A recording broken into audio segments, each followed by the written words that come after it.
یہ کہانی ایک امریکی ایم جے تھیڈز کی ہے۔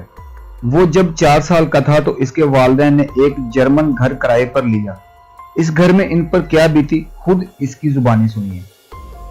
4 سال کا تھا جب میری ماں اور سوتیلے باپ نے ایک پرانا جرمن گھر کرائے پر لے لیا۔ اس گھر کو کرائے پر لینا اس لیے بھی انوکھا بن گیا کہ جرمن فیملیز پورا گھر کرائے پر کم ہی دیتی تھی، خاص طور پر امریکی فوجیوں اور ان کی فیملی کو۔ گھر کے 3 پورشن تھے۔ دوسری منزل اور بالا خانہ گھر پرانے فرنیچر سے بھرا ہوا تھا۔ ہم سے پہلے فوجی جوڑے نے اپنے 6 سالہ بچے کی موت کے بعد اسے خالی کر دیا تھا۔ اوپر رہنے والے لوگ معذرت کے ساتھ، میرا مقصد ان کی توہین کرنا نہیں، بہت نچلے درجے کے تھے۔ خاتون کوکی، اس کے 2 بیٹے اور شوہر جس کا نام اور چہرہ مجھے یاد نہیں۔ ایک روز کوکی اور میری والدہ جرمن مضافات میں بوجھ محسوس کرنے لگی، اس لیے اب تک فرنیچر بھی کھولا نہیں گیا۔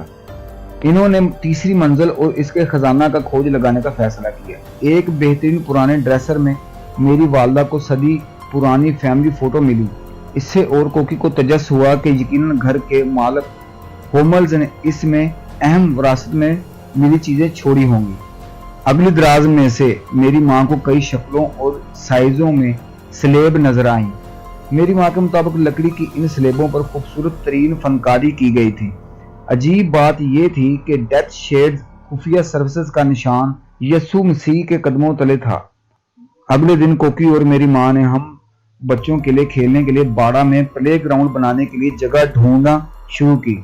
انہیں باڑے کے اوس میں کنکریٹ کا بنا ہوا کنواں نما سوراخ ملا۔ کنکریٹ پر رومل 1943 اور سواستیکا نازیوں کا نشان نقش تھا۔ آگے صحن میں ایک اور نقش ملا جس سے پتہ چلا کہ یہ گھر دراصل پہلے شمٹ فیملی کی ملکیت تھا۔ میری ماں نے ہمیں کنکریٹ کے کنویں میں کھیلنے کی اجازت نہ دی۔ گھر منتقل ہونے کے بعد میری ماں اور سوتیلے باپ کو سیڑھیوں سے اونچی آوازیں آنا شروع ہو گئیں، جیسے کوئی فرنیچر کو ادھر ادھر کر رہا ہے۔ میری ماں سمجھی کہ کوکی اور اس کا شوہر انہیں محفوظ کرنے کے لیے ایسا کر رہے ہیں۔ پھر آوازوں کے ساتھ ساتھ پورے گھر میں سلیبیں بھی نظر آنے شروع ہو گئی، حتیٰ کہ دروازہ کھولیں یا الماری کا بند دروازہ وہ وہاں موجود ہوتی۔ میری ماں اور کوکی انہیں واپس رکھنا چاہتی تھی تو وہ دوسرے دراز میں منتقل ہو جاتی۔ مجھے صرف کچھ یاد ہے کہ ایک دفعہ کوکی کے بیٹے مجھے تیسری منزل پر لے گئے اور خوفزدہ کرنے کے لیے مجھ پر مرے ہوئے چوہے پھینک دیے۔ بعد ازاں میں نے ان کی چیخیں سنی جیسے کوئی انہیں مار رہا ہو۔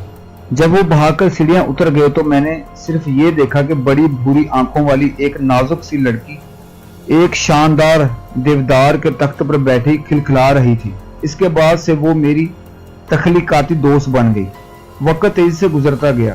کوکی کے شوہر کو کسی الزام میں جرمن پولیس نے امریکی سسٹم کی بجائے جرمن قانون کے تحت گرفتار کیا، کیونکہ واقعہ کی اطلاع بھی کوکی نے ہی دی تھی۔ اس لیے وہ اور اس کے بچے جان کے خطرے کے باعث اسی دن وہ گھر چھوڑ گئے۔ میرے والدین اور مجھے بھی 2 دن بعد جان کے خطرے کے باعث گھر چھوڑنا پڑا۔ ان 2 دن میں ہی میری ماں کو بھی یہ راز معلوم ہو گیا کہ تیسری منزل پر فرنیچر کوکی نہیں گھسیٹتی تھی اور نہ ہی وہ بھوتوں کی کہانیاں سنا کر ہمیں محفوظ کرتی تھی، بلکہ وہ جو کچھ بھی بتاتی تھی وہ سچ تھا۔ یہ سب کچھ بہت تیزی سے ہوا۔ ہمارا فرنیچر بھی آ گیا، لیکن ہم نے اس میں سے ایک باکس نہ کھولا۔ جب وہ آخرکار اپنے نئے گھر آ گئے، آخری باکس کھولا تو اس میں بہت نیچے ان میں سے ایک بہت خوبصورت سلیب پڑی ہوئی تھی۔ میرے سوتیلے باپ نے اسے لیا اور 2 گھنٹے کی ڈرائیو کے بعد ایک میدان میں پھینک دیا۔ ہوملز کون تھا؟ میری ماں کہتی ہے کہ وہ بہت اچھے لوگ ہیں۔ اس نے ان سے پرانی چیزوں اور ورثے کے بارے میں کچھ نہیں پوچھا۔ اس کے خیال میں وہاں اس کا کوئی فیملی ممبر تھا، لیکن وہ بتانا نہیں چاہتے۔